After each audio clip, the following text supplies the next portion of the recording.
All right, so Jazz in the Gardens is an amazing event that happens every year in beautiful Miami Gardens, Florida. I love the people, I love the celebrities, but there's one celebrity who I really admire, legendary jazz saxophonist Kenny G, and I got a chance to sit down and talk to him. Let's take a look. All right, so we're here at the lucky 7th annual Jazz in the Gardens, and we've got the people who are having a great time. They're eating, they're listening to great music. We have the place. We are in beautiful Miami Gardens, Florida, and we have the thing, and that thing is jazz. As you can hear back there, that's Kenny G. He's on stage performing right now, and we had the opportunity to sit down and talk to Kenny G just a little while ago about a lot of things, but I have to tell you, the one thing I wanted to know about Kenny G was, how does he keep his hair looking so good? Check it out. What's the secret to the hair? My grandmother. Really? No, the genes. It passed it down. Naturally curly. Naturally curly. What do you do to it?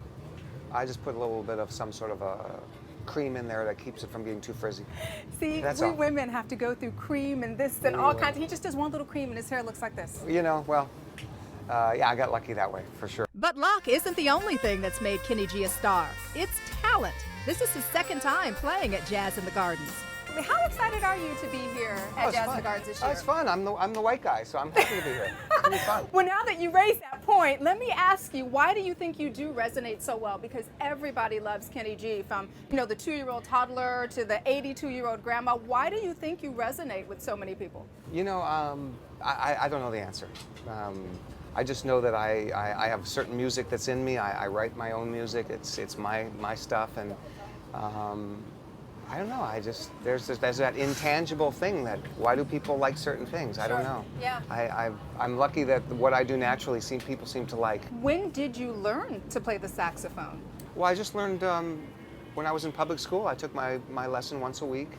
Mr. Bloom was the name of my music teacher, once a week, and you just go through your things. But I always loved the saxophone, and I never really had to be asked to practice. I just loved it, so I still practice. And yeah, I didn't practice this morning because I was actually in Los Angeles this morning. This morning you're in LA? LA? I had to get up at 5. He's a jet setter. Go I had to get up at 5 a.m. That wasn't that much fun. So you flew here this morning? I just got here. What, you just got here just now? Just now, yeah, about a half hour ago. And you go on at what time?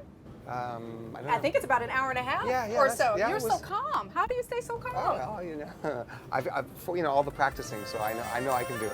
And he's done a lot in his career, but things didn't start out on the right note. Kenny, did I read correctly that you didn't even make the high school band the first time you tried? Is that true? That is true. That is true. That is true. What yeah. happened? Ask Michael Jordan. He didn't make his basketball team. You're right. Yeah. You're right. And now look at you today. Well, it just means that if it's something that you love doing and you don't make it, means that you just try harder. Yeah. So I just practiced more, and something clicked between 10th grade and 11th grade. And when I came back in 11th grade, not only did I make the band, I was the best. It's clear Kenny G strives to be the best, even making the Guinness Book of World Records. For holding a long note, yeah. How long was that note, Kenny G? For having a lot of hot air. That's why I'm in the book. How long was the note? 45 minutes. 45 seconds, 45 not minutes. 45 minute? How do you do that?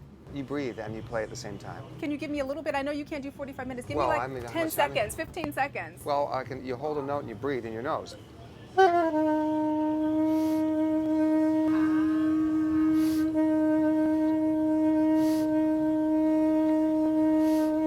See me breathing? I see you breathing. Yeah. So I just do that for 45 minutes and you got yourself a record. But I'm determined to do 1 hour before I end it all. Are you kidding me? No, I can do it. I just have to do it. I can do an hour. I just have to do it. You seem to be a pretty competitive person. Very competitive. I can sense that. My mellow music is very not indicative of the kind of person I am. Yeah. Absolutely. And about his longevity, Kenny G says timing was everything. How many saxophone players are there now making records? But when I was making the records, there weren't very many. So I got a chance that people got to know me, and I was around for a while. There wasn't so many other things to choose from. I've never tried to be famous. Fame was never your goal. Never my goal.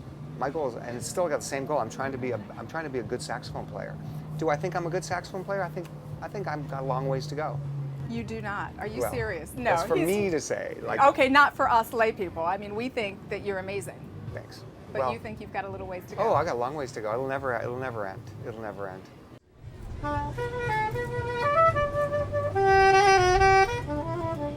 And with that, Kenny G serenades me for a little bit, and then we end the interview. And while he preps for his show, I'm talking to concert goers about beauty. Play Pretty Beauty, my natural skincare line.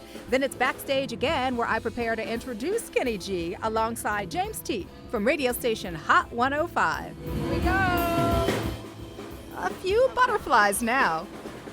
And then it's showtime. Well, today I'd like to bring out for you now Danielle Knox. She is the host of The Balancing Act on Lifetime Television, and she is joined by James T from Hot 105. Please welcome them both.